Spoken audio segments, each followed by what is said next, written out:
नमस्कार, national affair में आपका स्वागत है। मैं हूं कुमार और देखिए, आप लोगों ने कुछ टाइम पहले सुना होगा कि पाकिस्तान ने दो मेजर डिफेंस डील की। पाकिस्तान ने इन डील्स को काफी हाइप दिया और दिखाया कि पाकिस्तान एक मेजर डिफेंस एक्सपोर्टर बन गया। इनमें से एक डील थी पाकिस्तान की सूडान के साथ और दूसरी डील थी पाकिस्तान की लीबिया के साथ। दोनों ही कंट्रीज में कॉन्फ्लिक्ट चल रहे हैं और उन कॉन्फ्लिक्ट का फायदा उठाकर पाकिस्तान सोच रहा था कि वो एक मेजर डिफेंस एक्सपोर्टर बन जाए, लेकिन यहाँ पाकिस्तान को एक बड़ा झटका लगा है। यहाँ पर देखिए, इसी को लेकर राइटर की न्यूज है। लिखा है, Pakistan places 1.5 billion Sudan weapon sale on hold after Saudi objection. ये कहना है कुछ सोर्सेज का। और भी कई न्यूज़पेपर में सेम आर्टिकल छपा है। यहाँ पर भी लिखा है कि पाकिस्तान ने फिलहाल सूडान के साथ अपनी वेपन डील को होल्ड पर रख दिया है सऊदी अरब के ऑब्जेक्शन के बाद। तो फाइनली पाकिस्तान और सूडान के बीच होने वाली 1.5 बिलियन डॉलर की आम डील फिलहाल रुक गई और इससे पाकिस्तान के वो दावे भी ध्वस्त हो गए हैं जिसमें वो अपने आप को एक मेजर डिफेंस एक्सपोर्टर प्रमोट कर रहा था। लेकिन सवाल ये उठता है कि हुआ क्या अचानक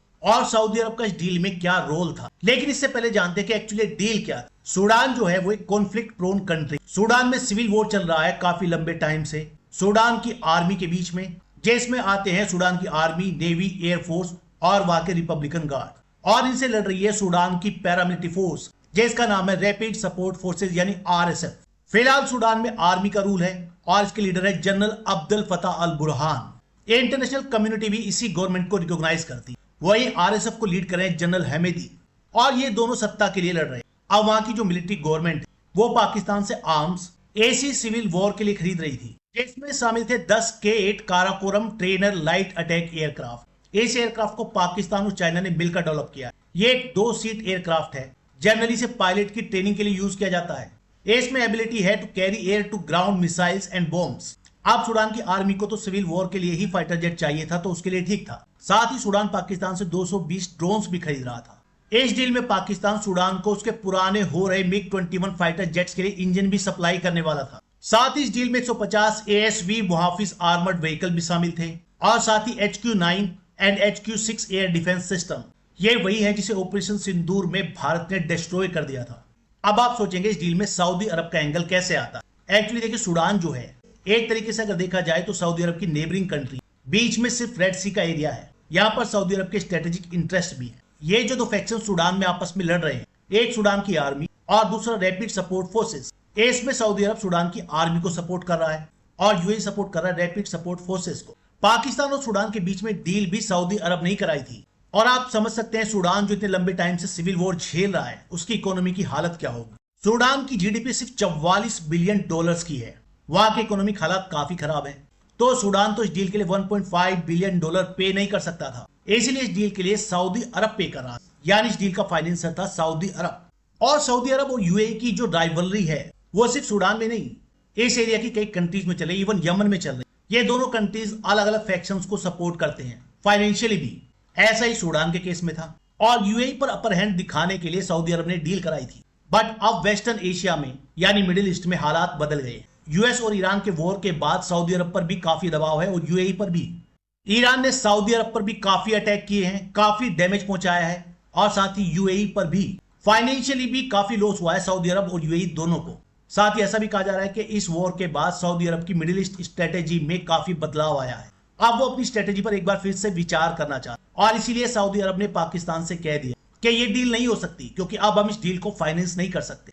इस रिपोर्ट में यह भी कहा गया है कि शायद कुछ वेस्टर्न कंट्रीज या हो सकता है अमेरिका ने सऊदी अरब पर दबाव बनाया है कि वो डायरेक्टली सूडान कॉन्फ्लिक्ट में हिस्सा ना ले। अगर वो पाकिस्तान के साथ सूडान की इस डील को फाइनेंस करता है तो एक तरीके से सऊदी अरब डायरेक्टली प्रॉक्सी वॉर में इन्वॉल्व हो जाएगा, जो हो सकता है शायद रेड सी के आसपास कॉन्फ्लिक्ट को और बढ़ा दे। अच्छा, एक और चीज है, रिसेंटली एक वीडियो काफी वायरल हुई जैसे पता लगता है कि सूडान की आर्मी और सऊदी अरब के बीच में भी सब कुछ ठीक नहीं है। ये वीडियो था सूडान की आर्मी के एक ब्रिगेडियर जनरल तारिक अल हादी कजाब का और इस वीडियो में सूडानी ब्रिगेडियर ईरान द्वारा सऊदी अरब पर किए गए हमले को प्रेज करता हुआ दिखाई दे और साथ ही ये भी कह रहा है कि ईरान ने जितने भी हमले किए हैं अदर गल्फ कंट्रीज पर, चाहे वो कतर हो, सऊदी अरब हो, ये सब हमले सही हैं। उल्टा वो ईरान से कह रहा है कि ईरान को गल्फ कंट्रीज के डिसैलिनेशन प्लांट पर हमला करना चाहिए। इस वॉर से सऊदी अरब को भी झटका लगा है और शायद सऊदी अरब इसीलिए इस डील से पीछे हट गए। और ये उससे भी बड़ा झटका है पाकिस्तान के लिए, जो अपने आप को वर्ल्ड का एक डिफेंस एक्सपोर्टर प्रमोट कर रहा है। और अब उसकी डील खटाई में पड़ गई है। अब सेम सिचुएशन है लीबिया के साथ। लीबिया के साथ भी पाकिस्तान ने क्लेम किया था कि उसने 4 बिलियन यूएस डॉलर्स की आर्म डील साइन की है। इस डील में पाकिस्तान लीबिया को 16 JF-17 फाइटर जेट और 12 सुपर मुसाक ट्रेनर एयरक्राफ्ट देने वाला था। आगे लीबिया का भी यही हाल है। 2011 में गद्दाफी के मारे जाने के बाद वहां भी लगातार 10 साल सिविल वॉर चल रहा था। फिलहाल भी लीबिया में 2 गवर्नमेंट हैं।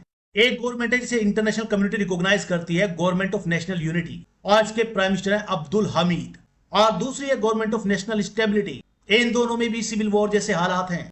अब ये कंट्री भी सऊदी अरब के पास में ही, अगर आप देखेंगे मैप में तो, और यहां भी सऊदी अरब के स्ट्रेटेजिक इंटरेस्ट है। हैरानी की बात यह है कि पाकिस्तान ने ये जो आर्म डील की थी लीबिया में, ये इंटरनेशनल कम्युनिटी द्वारा रिकॉग्नाइज गवर्नमेंट के साथ नहीं की। ये डील पाकिस्तान ने ऑपोजिट कैंप के साथ की थी। अब ये जो राइवल कैंप है लीबिया का, ऐसे वहां की आर्मी भी बैक कर रही है। और इस आर्मी के चीफ कौन है? कमांडर इन चीफ है खलीफा हफ्तार।